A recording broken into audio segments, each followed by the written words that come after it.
तो अगर आप कंफ्यूज हो तीन फोनों में OnePlus 11R, Reno 10 Pro और साथ ही Vivo V27 में कि किसके कैमरास अच्छे हैं, तो ये कंपैरिजन आपके काफी काम आने वाला है क्योंकि हमने यहाँ पर तीनों को अच्छे से निचोड़ लिया है। अब यहाँ पर Vivo के पास सबसे बड़ी एडवांटेज ये है कि ये 4K 30 FPS तक फ्रंट में वीडियो रिकॉर्ड कर सकता है, बट वहाँ पर स्टेबलाइजेशन नहीं मिलती। स्टेबलाइजेशन आपको 1080p 30 FPS तक ही मिलती है, लेकिन बाकी के जो दो फोन है ये सिर्फ 1080p 30 FPS तक ही फ्रंट से वीडियो रिकॉर्ड कर सकते हैं। तो हाँ भाई, करें शुरू। तो अभी जो आपने वीडियो देखी है ना, ये बेस्ट 40,000 वाले फोनों से रिकॉर्डेड है और ये वीडियो मैं लाया हूँ आप लोगों के लिए क्योंकि आपको जानना था कि इनमें से किसके कैमरास बेस्ट हैं। तो सबसे पहले स्पेसिफिकेशन पे चलते हैं। फ्रंट कैमरे में काफी डिफरेंस है क्योंकि Vivo के पास 50 मेगापिक्सल का फ्रंट कैमरा है और यही रीजन है कि ये 4K में वीडियो रिकॉर्ड कर पा रहा है। वहीं पर Oppo के पास 32 मेगापिक्सल एंड सबसे कम मेगापिक्सल का कैमरा मिलता है OnePlus के पास सिर्फ 16 मेगापिक्सल का। लेकिन अगर यहाँ पर काम देखें तो Oppo के पास 32 मेगापिक्सल है, लेकिन ये लाइट कंट्रोल बिल्कुल गंदी कर रहा है, बिल्कुल जगमग उजाला कर रहा है। और OnePlus भी थोड़ा सा चमकाने पर फोकस कर रहा है। और OnePlus के अंदर एक दिक्कत हो रहा है कि जैसे आप शैडो से लाइट में जाओगे, लाइट से शैडो में आओगे, इसमें एक्सपोजर शिफ्ट की प्रॉब्लम मिल रही है। और Vivo इन सभी सिचुएशन में काफी अच्छे से लाइट कंट्रोल कर रहा है और स्किन टोन भी सबसे बेहतर दिखा रहा है। यहां तक कि अगर आप एक कंट्रोल एनवायरनमेंट में वीडियो रिकॉर्ड कर रहे हो ना, वहां पर भी Oppo चमका रहा है सिर्फ, और OnePlus भी थोड़ा सा ब्राइट अप कर रहा है। Vivo का स्किन टोन सबसे बैलेंस है और तीनों में स्टेबलाइजेशन नहीं मिलती है फ्रंट वीडियो में, लेकिन फिर भी Vivo की स्टेबलाइजेशन इन तीनों में ही सबसे बेहतर थी, उसके बाद OnePlus की। तो फ्रंट वीडियो रिकॉर्डिंग में मेरे को सबसे अच्छा लगा Vivo। बाकी अगर आपको लगता है मैं कहीं बायस्ड हूं तो आपको क्या करना है, वीडियो म्यूट करनी है और खुद जज करना है कि आपको किसके कैमरास अच्छे लगे, क्योंकि पैसा आपका है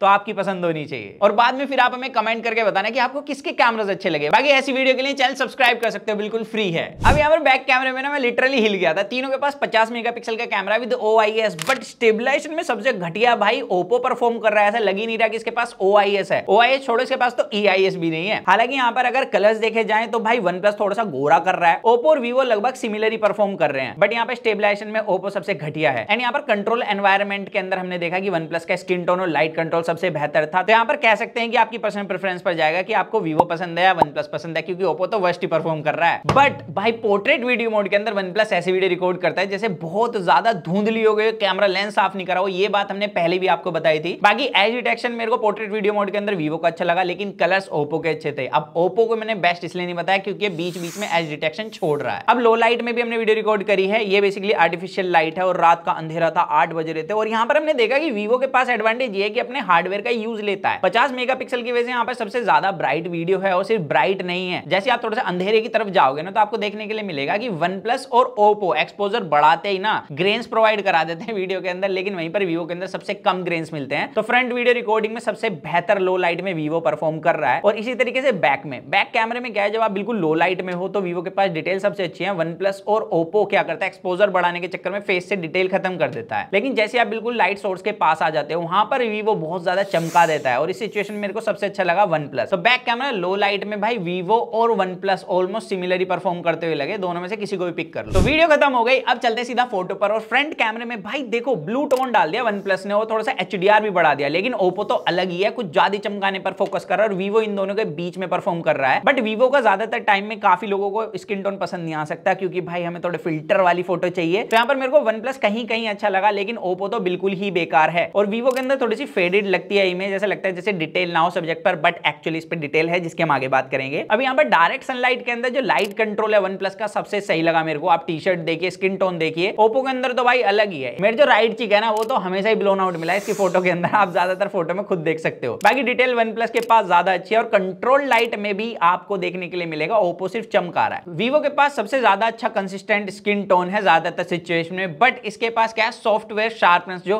मतलब सॉफ्टवेयर से शार्पनेस ऐड करी जाती है, वो सबसे कम है इन तीनों ही फोनों के बीच में। और OnePlus के पास सीन है कि थोड़ा सा कभी कभी कॉन्ट्रास्ट बढ़ा देता है, कभी रेड स्किन टोन डाल देता है, तो इसकी कंसिस्टेंसी अच्छी नहीं है। और Oppo के अंदर सीन यही है कि भाई सिर्फ ये गोरा करने पर फोकस करता है। बाकी एज डिटेक्शन पोर्ट्रेट मोड के अंदर मेरे को ऑलमोस्ट सिमिलर ही लगा है तीनों ही फोनों में। तो यहाँ पर आपकी पर्सनल प्रेफरेंस होगी कि फ्रंट कैमरे में आपको कौन सा फोन पसंद आया है। बाकी लो लाइट के अंदर सेम सीन है, जैसे Vivo क्या है थोड़ा सा सैचुरेटेड कर देता है कलर्स, लेकिन इसके पास लाइट कंट्रोल और डिटेल्स लो लाइट के अंदर ज्यादा बेहतर है। और Oppo अगेन फिर से चमकाता है, चाहे बैकग्राउंड हो पोर्ट्रेट मोड में उसे भी चमका देता है। और OnePlus बहुत ही बैलेंस परफॉर्म करता है फ्रंट कैमरे में लो लाइट के अंदर। तो ऑल ओवर फ्रंट कैमरे का कंक्लूजन ये है, Oppo उन लोगों के लिए जिनको सिर्फ भाई गोरा होना है, चमकना है, स्किन पे टेक्सचर से कोई मतलब नहीं है। लेकिन Vivo के अंदर सीन है कि आपको आई प्लीजिंग कलर मिलते हैं, साथ ही स्किन का टेक्सचर भी मिलता है, तो Vivo उन लोगों के लिए है। बाकी OnePlus भाई इन दोनों के बीच में स्टैंड करता है। और OnePlus का सीन ये भी है कि ये कंसिस्टेंट नहीं है, कभी गोरा कर देगा, कभी काला कर देगा, कभी लाल कर देगा और कॉन्ट्रास्ट भी हाई कर लेता है। तो टोटली आप पर डिपेंड करेगा। अब बात आती है बैक बैक कैमरा फोटोज की, और यहाँ पर हमने देखा HDR सबसे बढ़िया हिट होता है भाई वीवो का। ओप्पो का भी इसकी टक्कर का ही है, मतलब शेडोज को अच्छे से हाईलाइट कर देता है, बट वन प्लस के अंदर शेडोज अच्छे से हाईलाइट नहीं होती हैं, और जब होती हैं तो कुछ ज्यादा ही हो जाती हैं।